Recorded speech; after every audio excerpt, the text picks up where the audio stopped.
Thank you. And just to see if I can ram that home, I formulated it as a challenge. And I've done this now in debates with quite senior rabbis and of various congregations and bishops and so forth. It's this. It's a simple question. I haven't yet had an answer to it, so I'll put it on the record again. You have to name for me a moral action taken or a moral sentiment uttered by a believer that couldn't be taken or uttered by me as a non-believer. Something that only a believer, a person of faith, could do. I couldn't emulate because I don't have any belief in God.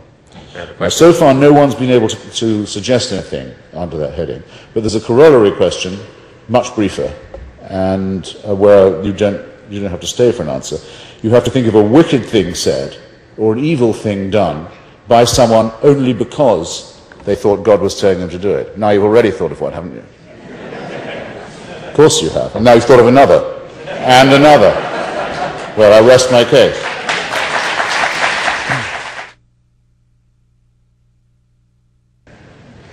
The evidence is, from recent measurements of opinion, I'm very distrustful of opinion polls, as a rule, and they tend to ask superficial questions. But the Pew Research Center in the United States has recently done a lot of work on religious allegiance, and what it's found is that the largest growing minority in your southern neighbor is those who check none of the above in the box marked faith.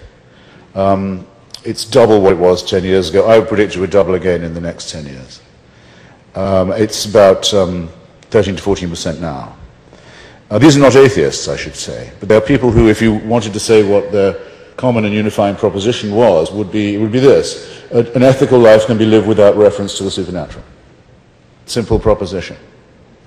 And that plus, I think, the desire to defend the Constitution and the idea of a secular republic and the separation of church and state from theocratic bullying, both at home and abroad. People have had enough of being menaced and threatened and lectured and terrified by those who claim to have God on their side, whether it's obviously the forces of jihad or more insidiously and nearer home, those who want to have stultifying nonsense taught to American school children with taxpayers' money, let alone the idea that equal time should go to stultifying nonsense.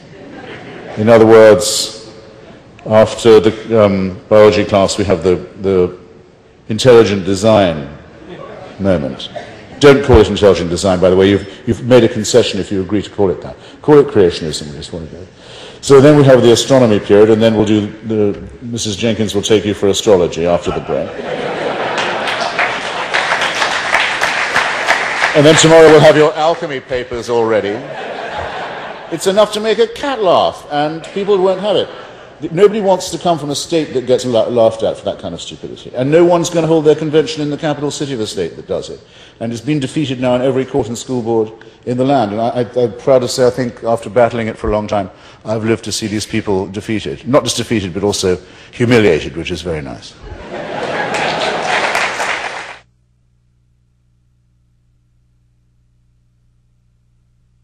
I don't think the religious can have it all ways, you see.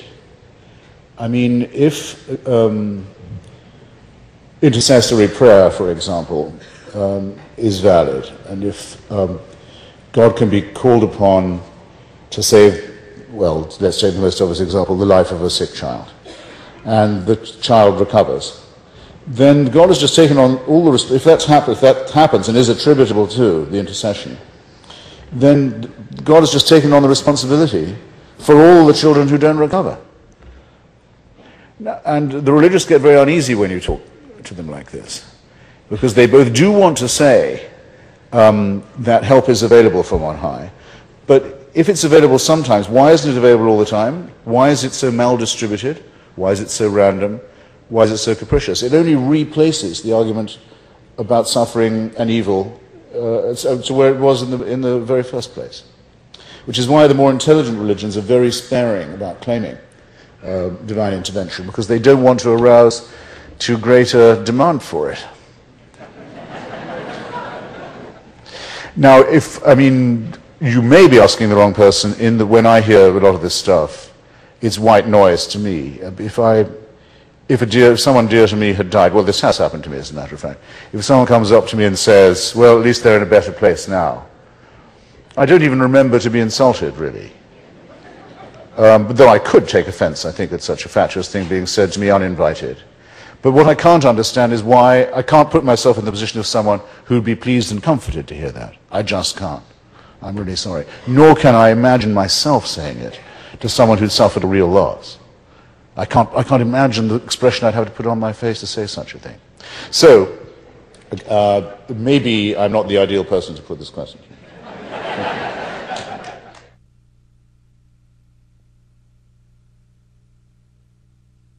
Well, Daniel Dennett, who's by way of a sort of colleague of mine in this cause, he has written a wonderful book called Breaking the Spell, which I recommend to you.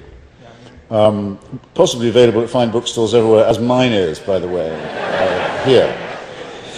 And in it he says that belief in belief, as he puts it, may very well have salutary effects or have had them. For example, this is not very controversial, but it's a good example. In the days when there was no germ theory of disease, and when, for example, quite senior divines like Timothy Dwight, the founder of Yale, condemned smallpox vaccination because it was an interference with God's design, which presumably it is, if you designed the smallpox virus. Nonetheless, if you were an ignorant fool and you went to the witch doctor ceremony to be lectured by another cynical ignorant fool, you still might have a better chance of recovery, because everybody knows that morale and optimism does play an X factor role in good health. So there may well be benefits to, or have been benefits to belief, but I think that we, if I can speak so conceitedly, Eurocentrically perhaps, but have reached the point where that's long ago hit diminishing returns.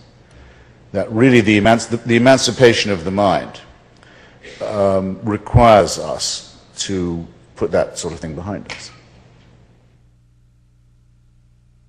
The reason why there's a gulf fixed between me and a believer, and also why I have difficulty understanding quite why it is that believers do believe it, is this. If it was demonstrated to me that Jesus of Nazareth had never existed, all right, that there was no truth to the story at all, my life would go on exactly as it had, and that all the dilemmas that face us would, in my view, be precisely the same as they always are. How do we live the good life? What are our responsibilities to one another? How can we improve on this? How can we build the just city? All of these questions would remain as they will for every generation. To the believer, it would have to be a calamity to discover that this person never existed. They would have to say that their lives were pointless, were meaningless. Now, just think for a second what a confession that constitutes. What an abject confession that is. Well, in that case, I don't care, they'd have to say. Without as St. Paul says, if there was no resurrection, no bodily resurrection, then we are of all people the most miserable. What is it to believe this kind of thing? If I say to a Muslim, you know that the Prophet Muhammad very probably didn't exist anyway, he certainly didn't take dictation from the Archangel Gabriel, don't be silly. The guy acts as if I've said the most unbelievably horrible thing. As if life would be unlivable if what I said was true, or even if I was allowed to say it. What is this? What is this? I ask you. It belongs to the childhood of the race. It belongs to our bawling, spoiled infancy. We have to grow up and get over this. Now, why it is that people believe it, I think I can make a guess. I think people are afraid of dying. And I also think that they can be persuaded that an exception can be made in their own case.